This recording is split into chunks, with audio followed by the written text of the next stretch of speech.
کریں دنیاوی تعلیم کا بھی انتظام کریں. آپ کو یہ بات اچھی طرح سمجھ لینی چاہیے کہ ہر تعلیم وہ اسلام میں مطلوب ہے. ہر چیز جو نفع بخش ہے، جو مفید ہے، وہ اسلام میں مطلوب ہے. ہمارے اندر ڈاکٹر بھی ہو، ہمارے اندر انجینئر بھی ہو، ہمارے اندر اچھے اچھے وکیل بھی ہو. زندگی کے ہر میدان کے ماہر ہمارے درمیان ہونا چاہیے.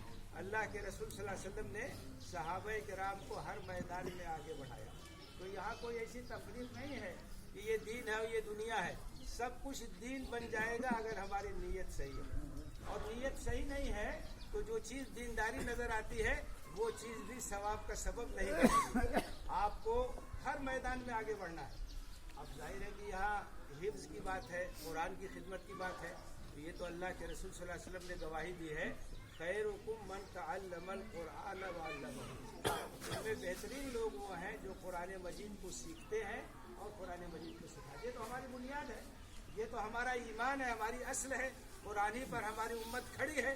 تو قرآن سے متعلق جو خدمت بھی ہے، چاہے قرآن کا ناظرہ پڑھانا ہے، چاہے قرآن کی قرأت پڑھانا ہے، چاہے قرآن کا حفظ کرانا ہے، چاہے قرآن کی تفسیر پڑھانا ہے، قرآن کی ہر خدمت یہ بڑی عظیم ہے. اس لیے کہ اس کا تعلق اللہ کی کتاب سے ہے. تو یہ ایک بڑا عظیم کام ہے جو ہو رہا ہے. اس درسگاہ کی بنیاد رکھی گئی ہے.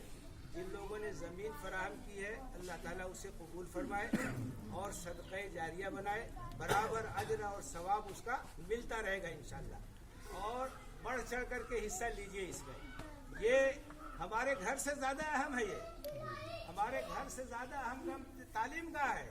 تعلیم گاہ وہ چیز ہے جہاں ہماری نسل کی ترقی ہوگی، اس کا مستقبل بنے گا. اللہ کے رسول صلی اللہ علیہ وسلم نے، آپ ذرا سوچئے گا کہ مکہ میں جہاں کے حالات بہت خراب تھے وہاں بھی آپ نے درسگاہ بنائی جس کا نام ہے دار ارقم. دار ارقم میں تعلیم ہوتی تھی اور وہاں چھپ کے لوگ آتے تھے. ماحول بہت ہی خراب تھا لیکن اس باوجود وہاں تعلیم ہوتی تھی. اور جب مدینہ آپ آئے تو مسجد نبوی سب سے بنائی اور مسجد نبوی کے اندر ایک چبوترا تھا جسے صفہ کہا جاتا ہے اور وہ مدینہ کی پہلی درسگاہ. اور وہاں سے جو لوگ پڑھے ہیں بڑا انہوں نے نام کیا. حضرت ابو ہریرہ جیسے لوگ وہاں سے نکلے ہیں، ہزاروں حدیثیں انہوں نے نقل کی. تو ہمارے گھر سے زیادہ اہمیت تعلیم گاہ کی ہے، درسگاہ کی ہے.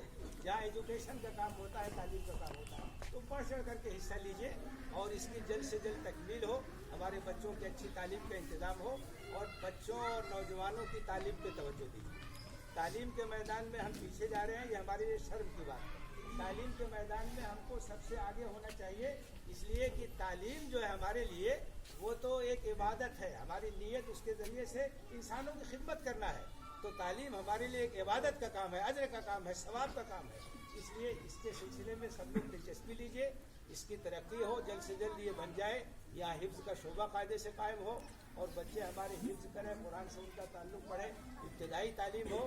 اور ایک بات اور سمجھ لیجیے کہ جو ابتدائی تعلیم ہوتی ہے، ابتدائی تعلیم ہی اصل میں بنیاد ہے جس پر کی پوری تعلیم کا دار و مدار ہے.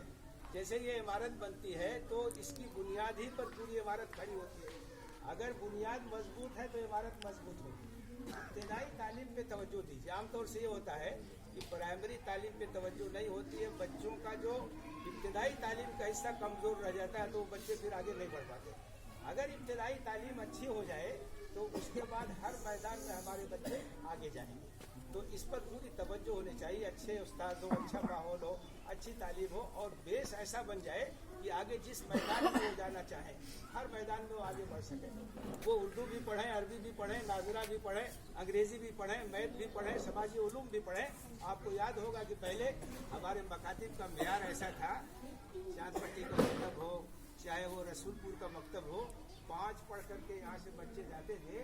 سرکاری اسکول میں 8 میں ان کا نام لکھا جاتا تھا. سب سے آگے ہوتے تھے، ہر چیز میں آگے ہوتے. وہ ہندی میں بھی سب سے آگے ہے، وہ میتھ میں بھی سب سے آگے ہوتے تھے، وہ انگریزی میں بھی سب سے آگے. اردو تو ان کی مادری زبان تھی. تو ہم کو اپنے مکتب کا ٹارگیٹ یہ بنانا ہے کہ اتنا مضبوط ان کو ہم بنائیں گے، اتنی مضبوط بنیاد ان کی ہوگی کہ آگے ہر میدان میں وہ جائیں گے اور کہیں کمزور نہیں ہوں گے. یہ اصل قوم کی خدمت ہے. اللہ سے دعا کہ اس میدان میں ہمیں مل جل کر کے آگے بڑھنے کی توفیق دے. آمین. آپ دیکھیے، بڑی خوشی کی بات یہ ہے کہ مرحوم ابو سعد صاحب کی اہلیہ یہاں موجود ہیں جنہوں نے یہ زمین دی مدرسے. اللہ تعالیٰ ان کو صحت دے اور ان کی نیت کو خارج کرے اور ان کے لیے صدقہ جاریہ بنائے. ابو صاحب بھیا کے مرحوم کے لڑکے بھی یہاں موجود ہیں. ان کے 2-3 لڑکے جو بھیمنڈی ہیں ان کا بھی فون بار بار آ رہا ہے کہ ہماری طرف سے ہمارے لیے دعا کریں کہ اللہ تعالیٰ اس کو قبول. دوسری چیز ہم نہایت ہی شکر گزار ہیں اپنے ڈاکٹر صاحب کے جو MM خان ہاسپٹل کے مالک ہیں. انہوں نے اپنے ذمے الحمدللہ ایک کمرے کا پورا خرچ بنوانے کا ڈاکٹر صاحب نے اپنے ذمے خرچ لیا ہے. الحمدللہ اللہ تعالیٰ اس کو قبول فرمائے اور ہم تمام لوگوں کو انہی کے جذبات کی طرح سب کے اندر یہ جذبہ پیدا کر دے کہ اللہ تعالیٰ جلد از جلد اس درگاہ کو یا شعبہ حفظ کو اپنی تکمیل تک پہنچا دے. اب اس کے بعد ہم روشن لال صاحب کے بھی شکر گزار ہیں. بہت جلدی بہت ارجنٹ میں بہرحال آ گئے اچانک. ہم ان کے بھی شکر گزار ہیں اور ان سے ہم گزارش کرتے ہیں کہ اس کا پورا کوریج کر کے وہ کل انشاءاللہ پیپر میں دے دیں گے. اب اس کے بعد یہاں کے ادب و احترام کے ساتھ جناب مولانا نظام الاسلامی صاحب سے گزارش کرتا ہوں. سب کچھ کیا ہاں ڈاکٹر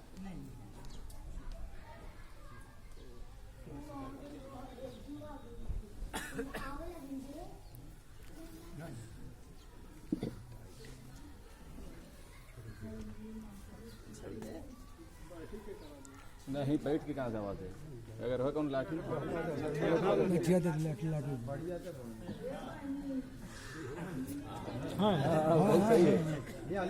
وہ صحیح ہے.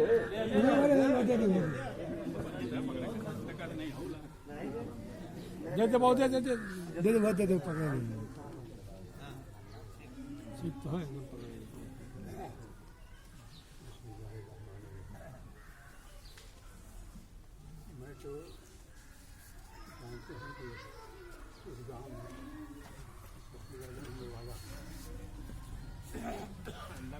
مولانا یہ گاؤں تاریخ یافتہ ہے اور ان سب لوگوں کو یاد رکھنا چاہیے جنہوں نے اس میدان میں کام کیا. سب سے پہلے میں حاجی امام علی صاحب مرحوم کا نام لوں گا. گاؤں میں مکتب نہیں تھا, مدرسہ نہیں تھا, تو انہوں نے اپنا پورا بیٹھا دے دیا جس میں ہندو اور مسلمان سب پڑھتے تھے. اسی میں میں نے تعلیم پرائمری تعلیم حاصل کی, ان کو ہم بھولیں گے نہیں. دوسری بات یہ کہ ہندو اور مسلمان لڑکے سب ایک سمجھتے تھے اپنے آپ کو اور سب کی تعلیم ہے. میرے ساتھیوں میں اب کوئی رہا نہیں.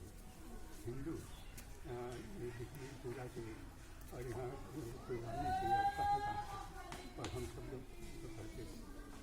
آپ اس وقت جب میں اعظم گڑھ کی طرف سے آتا ہوں تو کئی سالوں تک میں فلاح میں رہا, ہمیشہ یہاں رہا تھا تو حاجی صاحب کے بیٹھے کو دیکھتا رہتا ہے. آج بھی جاتے ہوئے جو پیچھے پڑتا ہے بازار کی طرف سے جب آتا ہوں تو بیٹھ کر دیکھتا رہتا ہے. تو اور ایک اور بھی بات بھی پورے اور خاص طور سے کان پٹی میں ایک حق پر رکھتے ہوئے انہوں نے ایک ایسی جنگ لڑی کہ پورے لوگوں کا سر اونچا ہوا, پورا گاؤں ان کا گرویدہ ہو گیا.